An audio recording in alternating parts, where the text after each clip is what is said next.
Good day, everyone. This is Narisa, and I'm with Arlene, Maricar, Raymark, and Bryle.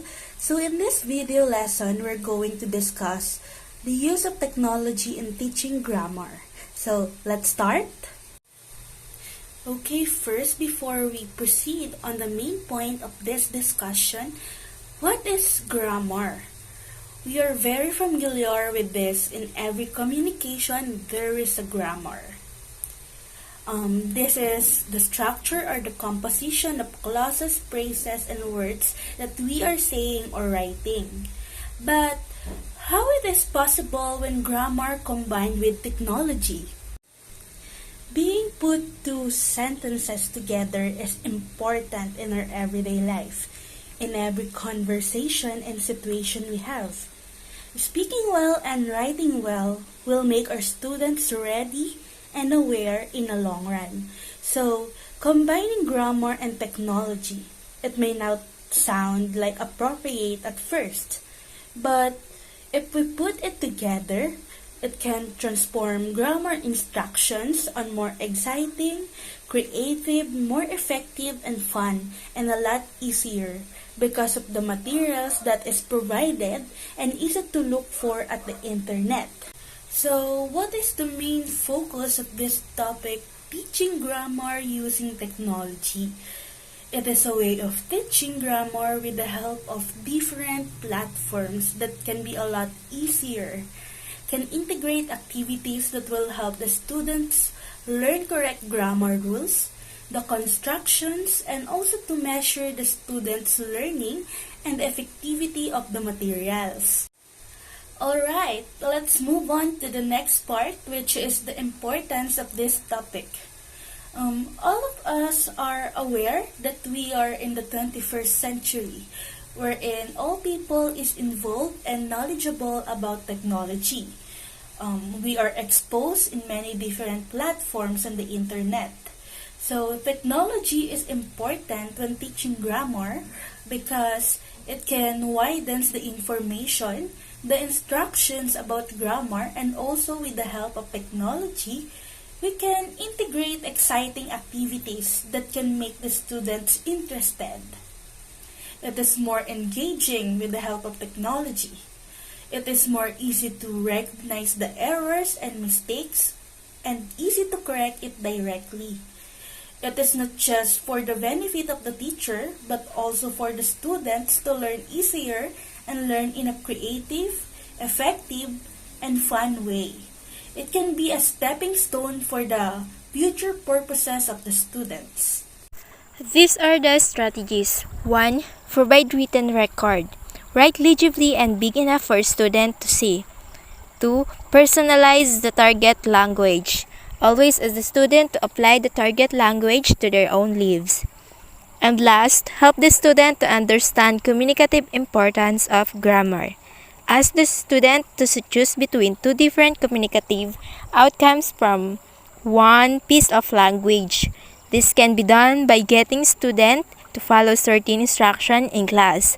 Trick can be used targetable words for linking grammar to a communicative effects.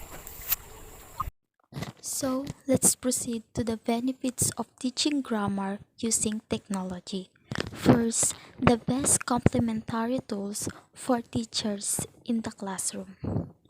Educational technology today is adventurous for teachers in so many ways. Traditional education is not so efficient anymore, and teachers need to motivate their students more than ever when presenting any materials in the classroom. Books are taking a back seat, and new technology means that classes can be much richer in content and more participative than before. Next, technology in language learning is motivating and stimulating for students.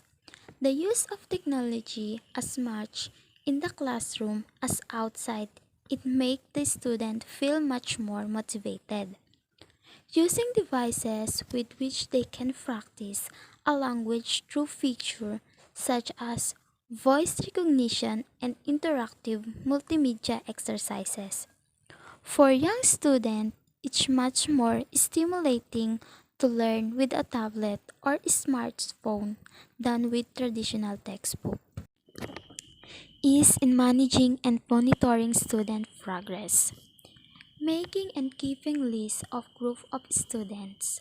Managing courses, evaluating students with tests and exams, and many other tasks which are administrative in nature are this day managed thanks to online educational platform which offer innumerable functionalities to educational centers' needs. Next, create a unique experience as much for teacher as the students. The method in English courses along with technology and language learning to complement it. Turning English classroom into an environment where sharing, debating, creating, and forming opinion is nurtured. A space which is much more creative and participatory. English classes stop being boring and bland with a teacher merely explaining something at a blackboard and become much more active in all senses. The last benefits of teaching grammar using technology. Promote interactive and collaboration within learning. The use of technology allows students to be much more creative and participative in the classroom. They prepare a basis of knowledge outside the classroom, engaging with all the content in the course. When they arrive to the classroom, they share this knowledge with the rest of the student and the teacher to demonstrate what they have learned and reinforce it in the coordinate way. Educational technology allows students to be much better prepared for class and provide teacher with attractive resources. Here's the example first. Connected to a computer. Student need to connect to the devices to make the work.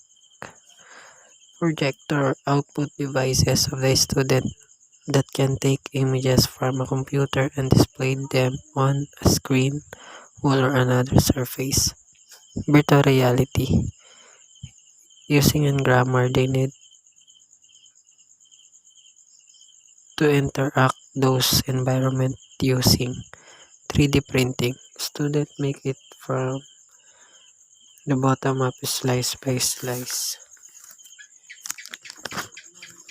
Podcast, a radio program distributed exclusively over the internet and listened to on people's iPads. Also, students can record a screencast using their iPad's screen or explain everything. Hello, I am Brel Edwin Bandal, and these are the disadvantages of teaching grammar using technology. Disadvantages: lack of practice. Lack of practice and application in teaching grammar using technology can be a hindrance in improvement and further development of a learner's grammar. But with enough practice and guidance from the teacher or instructor, the learner can further improve his or her grammatical skills.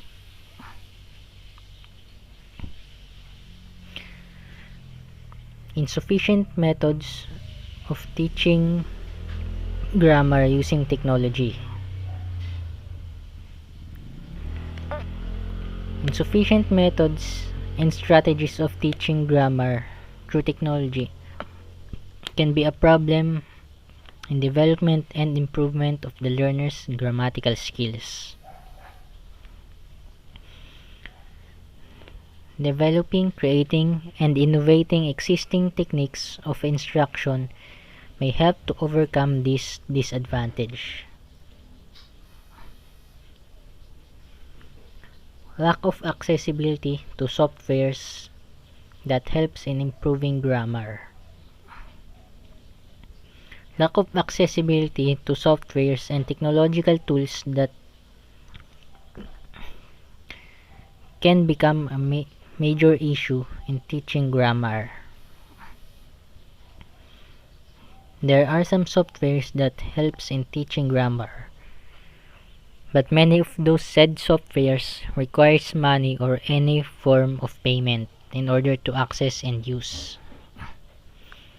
This disadvantage might be possible to solve if the educators can develop a program or software that is designed in teaching and improvement of grammar of the learners. That's all. Thank you. So that's it. Here's the references for more detailed information about this topic. Hope you enjoyed and learned from this video. Thank you.